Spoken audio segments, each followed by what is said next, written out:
Okay, this is video 6 of AQA Biopsychology unit.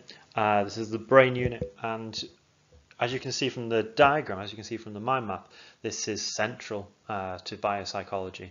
It is the biggest, the most complex section that we're going to come to. So take your time with this, perhaps listen to it more than once, and make sure that you have nice detailed notes by the end of this. Okay, so here we have it blank. We're going to split it into 4 because there are 4 very distinct sections of what we need to know about the brain. And we're going to start off on the top left. So we can see here a sagittal view of the brain, so a view from the top. And we can see that there's 2 very distinct halves to the brain, and these are called hemispheres. The hemispheres are connected by the corpus callosum. The corpus callosum is a kind of a cable, effectively, of about 300 million axonal fibers that are sending information from one side of the brain to the other, and it's effectively how the hemispheres communicate. And we're going to come back to the role of the corpus callosum later on in this video in some detail.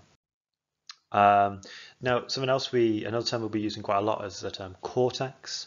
So cortex is kind of like the skin of the brain. It's not really a skin, but it's slightly denser than the rest of the material. It's about 3 millimeters thick, and it's incredibly complex.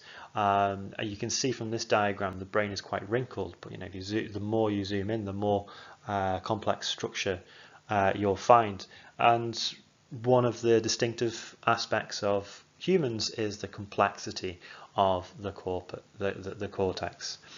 The cerebral cortex is the skin across the brain, but we're going to zoom in later on and look at some more distinctive parts of the cortex. Okay, quite a lot of information to look at here. First thing to talk about is a term called contralateral. Now, contralateral effectively means that the information from one side of the body is processed by the opposite side of the brain. So we can see here information, so sensory neurons and motor neurons from the right arm are processed on the left side of the brain, and motor neurons and sensory neurons from the right leg are processed by the left side of the brain. What you can also see here is pay close attention to the eyes on this diagram that I've drawn. The information from the right visual field, so the right half of your vision, is dealt with by the left side of your brain, in particular the visual cortex and the occipital lobe, and vice versa. So it's not the information on the right eye is dealt with by the left side of the brain. That might be your first assumption. It is the visual field, so it's the information from the right hand side of your field or the left hand side of your field of vision is dealt with by the opposite side of the brain. That's going to be really important when we come to split brain research in a few minutes. Okay, so the 2 sides of the brain, they look very similar in this image, and they are broadly very similar, but they're not exactly alike. Each side of the brain has some slight differences and some functional specialisms, so they are responsible for a particular part of how you get through everyday life. So, for example, one thing we're going to focus on in some detail is how the left side of the brain is particularly dominant in language production and understanding, whereas the right hand side of the brain, one example of something that it's specialized in is spatial relationships. So if I hold 2 pens away from me, I can tell how far away they are from each other. Even as I move them around, I know how far they are away from me as well. Okay, that's that section done. This is going to get quite detailed. We have a diagram of brain here, and we're going to really fill it in with as much information as we can, because we could be asked about any of it. So we'll do it stage by stage, describe each section of the brain, and you need to know what each of these sections are and how they work. Okay, so we're going to, as we bring these up, keep in mind that for the brain, some functions are localized, like we're going to talk about, but actually quite a lot of areas are general. So we're going to talk about the left-hand side of the brain being responsible for language, but as you see, it's spread out quite considerably. This is the left-hand view of the brain. If the brain was the mirror image, we'd be looking at the right hand side of the brain. So we will see some things here we wouldn't see if we had a right hand image. Okay, so straight away we can see there's quite a lot in here already.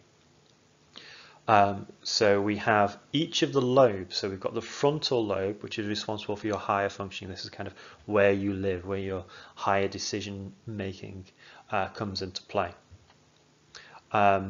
What we can see then is there is a crevice, and we'll talk about that crevice in a moment. But on the other side of that crevice, we have the parietal lobe. So this is generally sense detecting and processing. Just behind that, on the back of your head, you have the occipital lobe, and this is mostly about processing visual imaging. And we have the temporal lobe, which deals with sound. Some ways of thinking about this: well, if you tap yourself on the forehead, that's going to be your frontal lobe. If you touch your temples, that's where generally your temporal lobe is. So if you put a pair of glasses on, the arms of the glasses kind of match out where the temporal lobe is. If you put a pair of reindeer antlers on at Christmas time, the bands there where that sits should be around about where your parietal lobe is. If you put a baseball cap on, where the back of the baseball cap touches your head should be where your occipital lobe is. So if you need to touch those parts of your head now to get a general idea, I would definitely recommend it. Okay, so the brain is pretty wrinkly, but one of the biggest wrinkles in there is going to be called the central sulcus.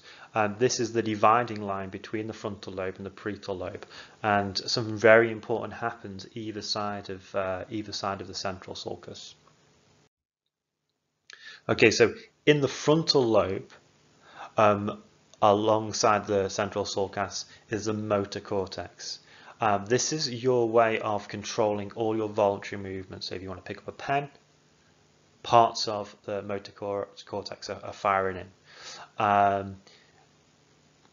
This runs along your head. So imagine we have that reindeer antlers.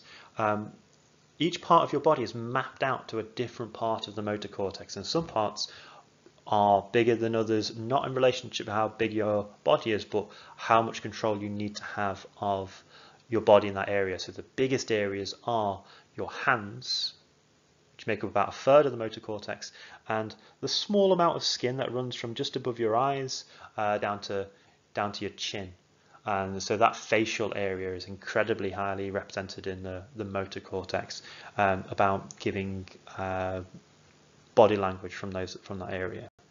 Now, if we have damage to this part of the brain, what we will lose is we will lose control of our fine movements. So, if you're a pianist and you have damage to the motor cortex, you might lose the ability to play as fluently as you did, despite the fact you know how to play, but your body just simply won't respond in the way that you would hope for. So on the other side of the central sulcus, we have the somatosensory cortex.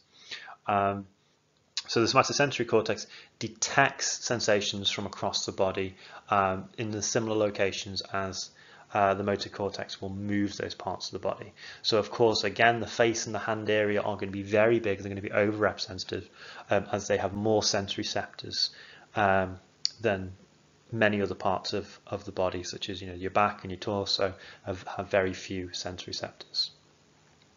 Okay, just below that we have the visual cortex.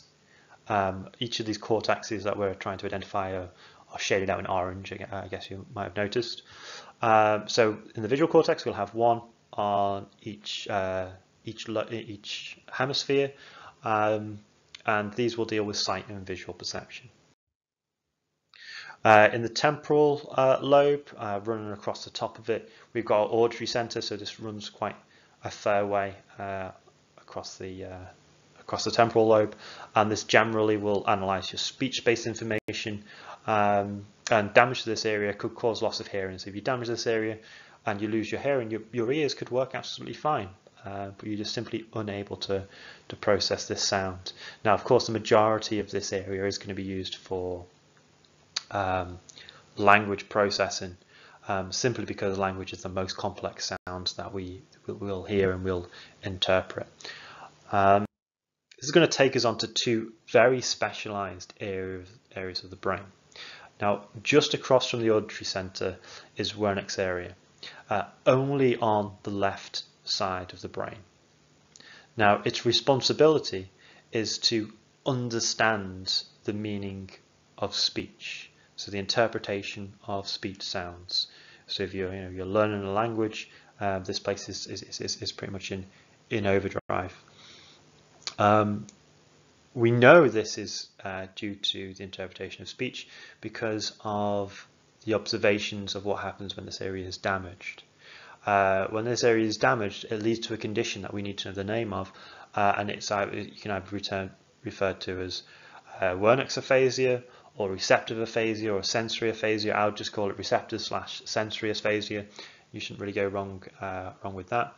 And what this will mean is people aren't able to interpret speech properly, and they'll actually start to produce nonsense words or neologisms as a result of this.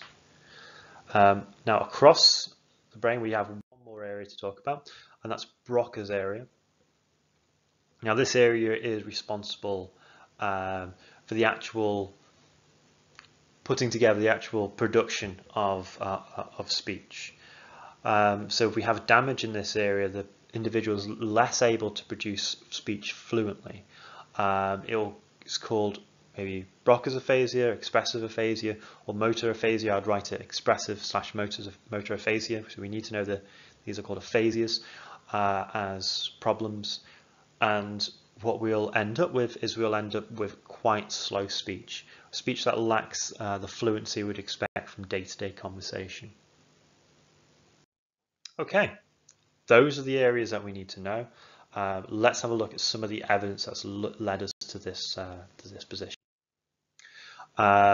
So Peterson, 1988, used more advanced brain scanners, such as those that we looked in the previous video, and showed that giving two tasks, Wernicke's area was active in a listening task and Broca's area was active in a reading task.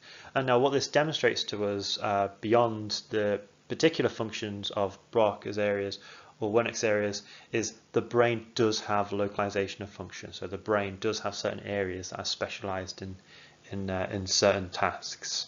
So one of the debates really is, okay, well, is the brain as structured as we expect? Are there certain areas that are specialized, or is each action the brain takes spread out more evenly across the brain?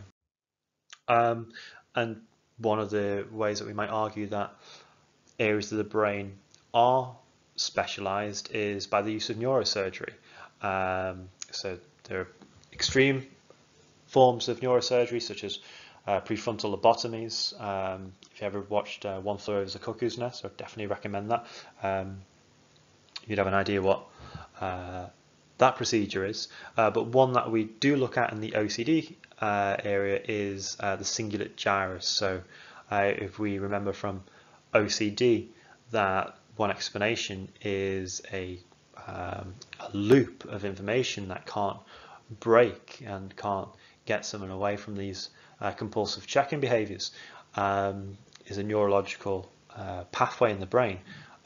We can go in and we can cut the cingulate gyrus, and this will effectively treat OCD for many patients generally, which can be used as an evaluation of localization of function, but of course an evaluation for OCD as well, or the biological explanation for OCD. So of course we have this lovely diagram on the right hand side, which identifies a range of relatively simple aspects of what the brain does for us and where it's located.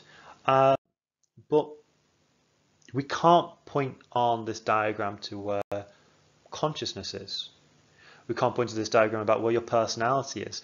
These seem to be stretched across the brain and quite frankly come about through processes that are unknown to us. One piece of research evidence which demonstrates this for us is Lashley. what he did is he got rats and he did some pretty extensive neurosurgery on them. And he removed the cortex. So the cortex is that outside layer of skin. Now he removed between 10 and 50% of the rat brain cortex. Now it's incredible these rats could still stand up afterwards, but they did.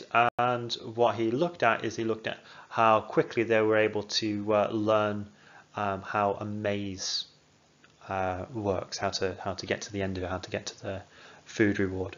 And actually there wasn't really, he could remove different parts of the brain cortex, but it didn't really matter which part he removed. No area is more or less important in actually learning the maze and getting to the exit. The range of behaviors that I imagine you would have seen in the rats having removed these 10 to 50% must have been quite interesting, but clearly didn't have an effect on learning. So this would suggest that processes like learning are across the brain.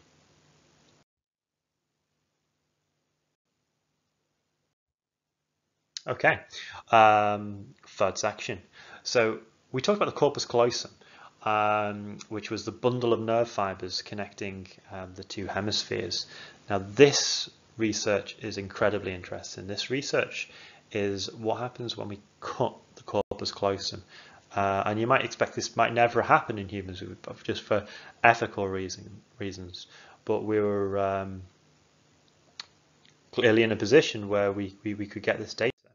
A long time ago, before we had effective chemical treatments, epilepsy was uncurable or untreatable. So it was a very debilitating disorder for many people, especially in its extreme form. It's effectively an electrical storm that goes from one side of the brain across to the other and loops back into, and the storm is kind of self-perpetuating and will cause the seizures to take place. Now people were getting very badly damaged and hurt from these excessive and violent seizures and wanted a solution. So people were getting quite extreme with this. And one way to stop this electrical storm, it was seen, was to cut off the connections between both sides of the brain, and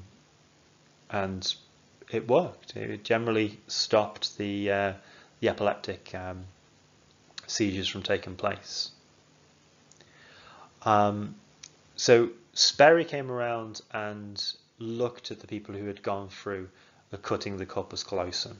So he didn't do this as part of his research. He didn't produce the research. He looked at patients that were already out there, with all the strengths and weaknesses that come with that type of research.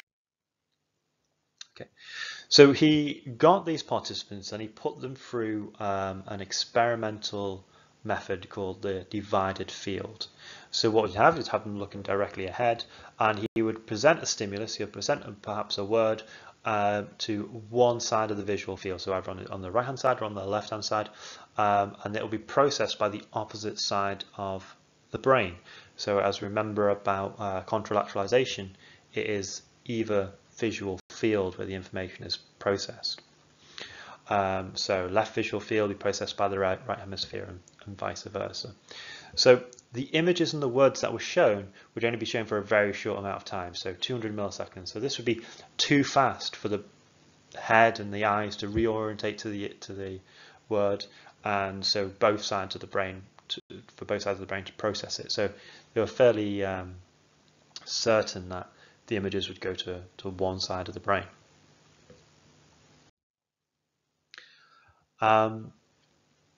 So what did they find? So words that were sent to the right visual field would go to the left hemisphere. Now we know from what we've just looked at, the left hemisphere is responsible for language. So words presented to the right visual field could be spoken.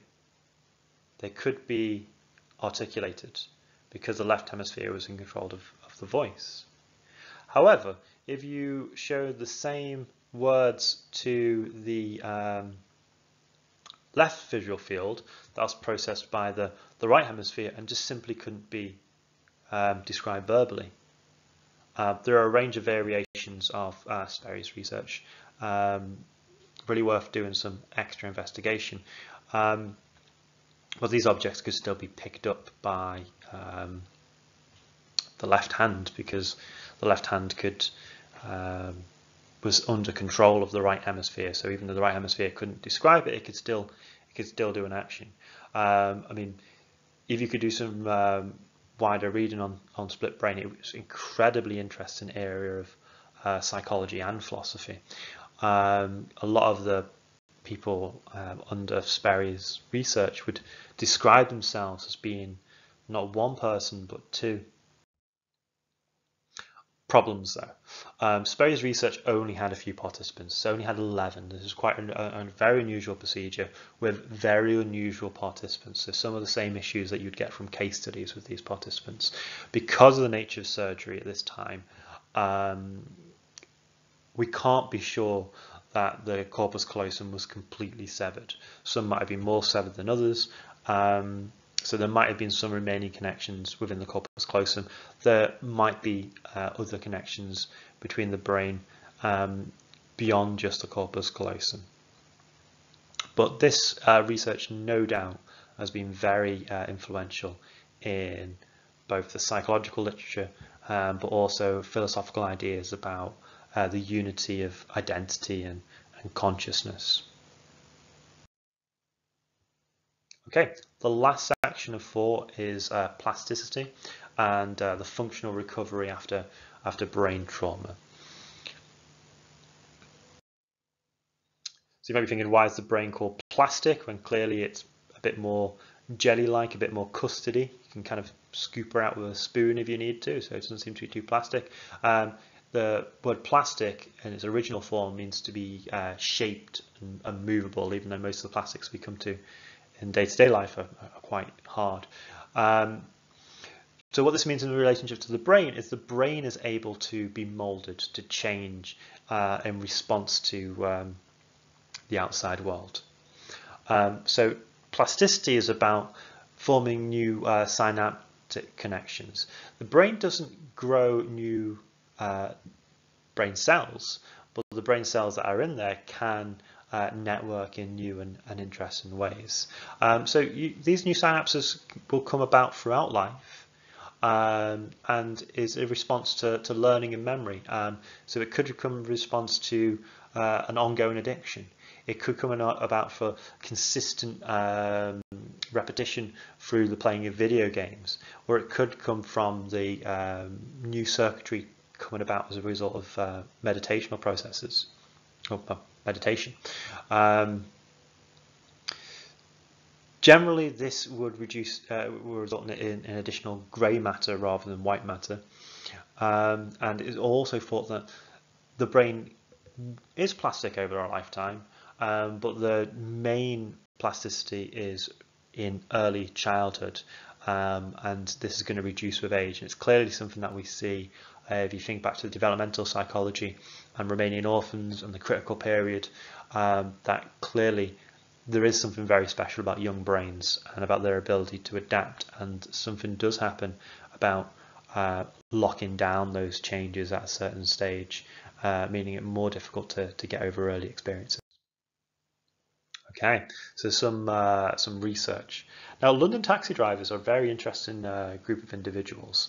They have to complete a test called the knowledge, and there's some great videos online of explaining how London taxi drivers try and go through this and explain how epic a task of it is.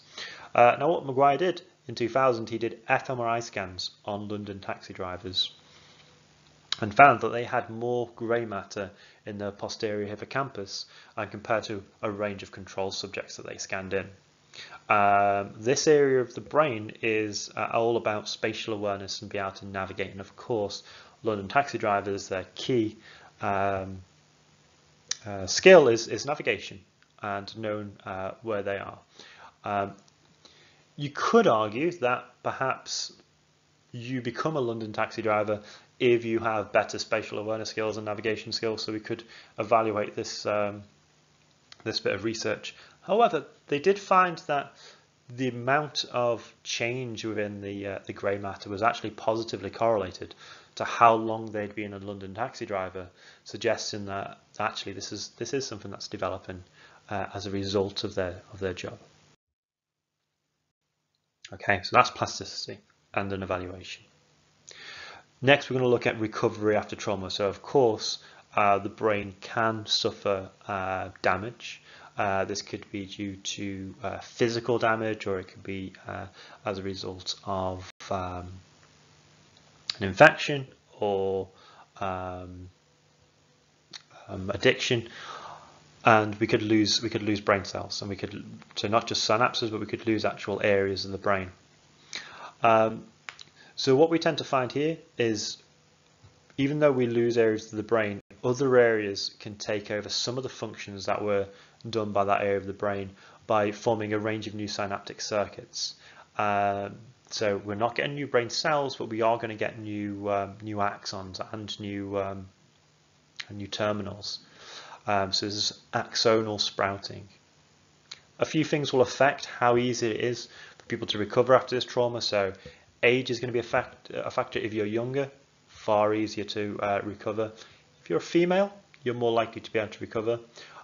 If you are really putting effort into recovering after this trauma, so motivation has got a real big aspect of these. So these are some important factors in relation to that. Okay, a couple of evaluations of this. We have Tuba in 1975 looking at soldiers with brain trauma.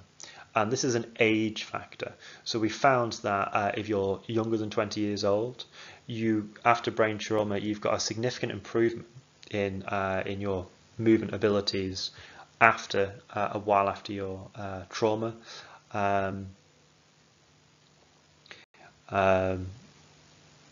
But only 20% of people over 26 were showing this significant improvement in movement abilities. So we've got 60% of people who are younger than 20 can get better after brain trauma, but then when they're over 26, the brain seems to lock down.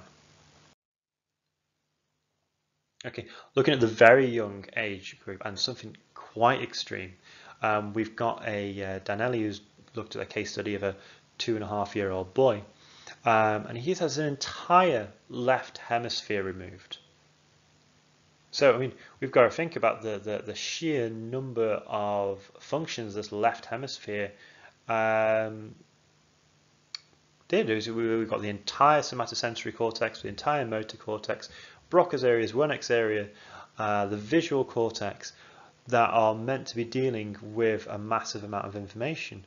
Now, it's almost phenomenal to think that half of a brain can be removed and someone survive. But this boy didn't only survive. When he was chased up after when he was 17, fairly normal. A few minor language problems about grammar, but the right hemisphere had compensated with language, the right hemisphere had compensated with movement. So absolute phenomenal idea that half of the brain could be removed and still go, and the boy still go about his day-to-day life. Okay, quite an epic video, about half an hour. This is going to take some time to understand and write down, so I expect to see your notes when you come in, but I imagine we're going to be quite unsure about quite a lot of it, so perhaps watch it again, take as many notes as you can, and at least be able to label a diagram of the brain and all the different areas when you come in, and then obviously we'll have a quiz and see how we do.